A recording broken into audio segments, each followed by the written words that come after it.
Danish metal giants, epic guitar riffs, mythic solos, and a legendary vocalist. One of the best thrash metal bands of all time. If you haven't guessed it yet, we are talking about Artillery today.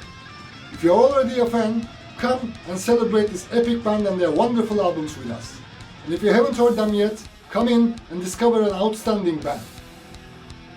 Formed in 1982 by Carsten Nielsen, Jørgen Sandow and Michael and Morten Stutzer, the band got its name from the song Heavy Artillery by the new wave of British heavy metal band Tang. After recording songs and demos with two different vocalists, Per Onning and Carsten Lohmann, the band recruited Flemming Ronstorff as their vocalist before recording their debut, Fear of Tomorrow. Ronstorff is one of the most talented and unique vocalists of all time for me, and he was featured in the band's first 4 albums, including our all-time favorite By Inheritance. In an interesting side note, the founder and drummer Carsten Nielsen was invited to join Bathory in 1986, but he declined the offer to stay in Artillery. I personally am happy that he did and recorded so many good albums with the band. The band found its true form and creativity after Jørgen Sandow left the band and Morten Stutzer left the bass and took up guitar duties along with his brother Michael in 1989. The duo's incredible guitar work is the foundation of Artillery's powerful and original sound, which was present and well preserved from 1990 until Morten's death. The debut, Fear of Tomorrow, and the second album, Terror Squad, which paved the way for the band's unique blend of technique and melody, are epic thrash metal specimens but suffer a bit in terms of production. In fact, I believe that critics against Ronstorff's vocals are due to the lower production quality of the first 2 albums. Although Terror Squad is much better in terms of production compared to Fear of Tomorrow, both albums cannot hold a candle to the sound quality of By Inheritance. With that said, both albums include amazing tracks like Eternal War, Deeds of Darkness, The Challenge, Terror Squad, Let There Be Sin, At War with Science, and Decapitation of Deviants. It's also important to remember that these 2 albums were produced in 1985 and 87 respectively, at the very early days of thrash metal, and are some of the pioneering albums of the genre. Add to that the fact that they signify the birth and development of a thrash giant, you have to give credit to both albums as some of the best of their era. I can't possibly talk about By Inheritance without personal bias, since it is one of my all-time favorite albums. An incredible show of skill and songwriting, crazy riffs and solos, and Flemming Ronstorff's matured style make this album an unquestionable masterpiece for me.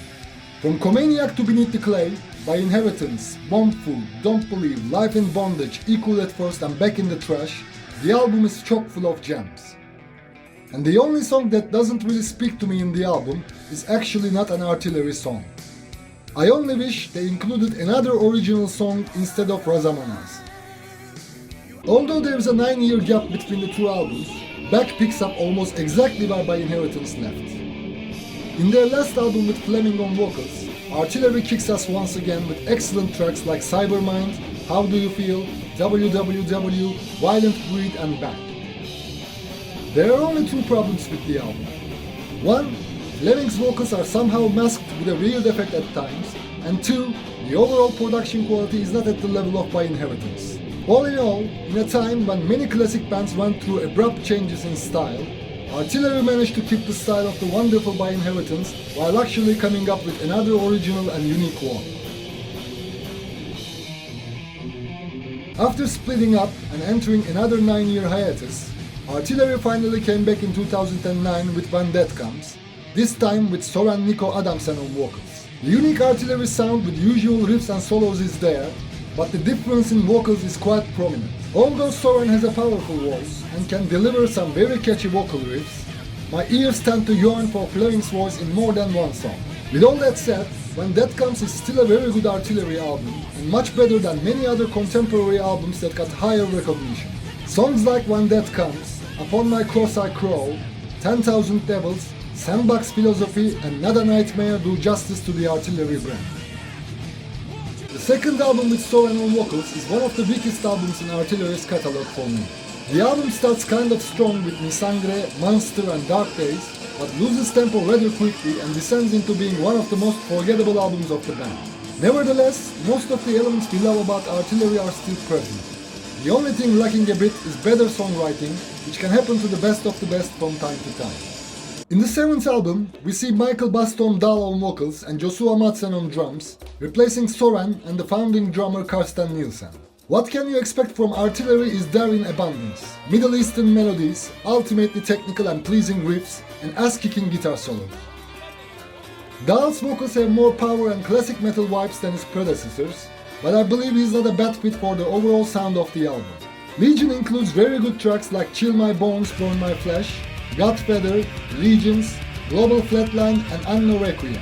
Although it contains some weak tracks for my taste, I believe my problem with this album comes from being an Artillery fan from the old days. If I had listened to this album from another unknown band, my opinion about it would definitely be better. By the time Penalty by Perception hit, I had decided to judge Artillery's new albums as though they were from a new band, since it wouldn't be fair to keep comparing every new work with the Ronstorff era. And I'm glad I did so, because once I listened to them without any prejudice, I actually liked the album quite a bit.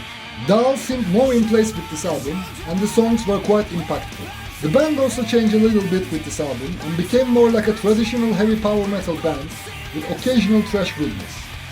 All in all, a very worthy metal album for 2016. The first notes of The Face of Fear still make me smile. It's a reminder of the band's golden times. This is one of my favorite albums from the post-Fleming era.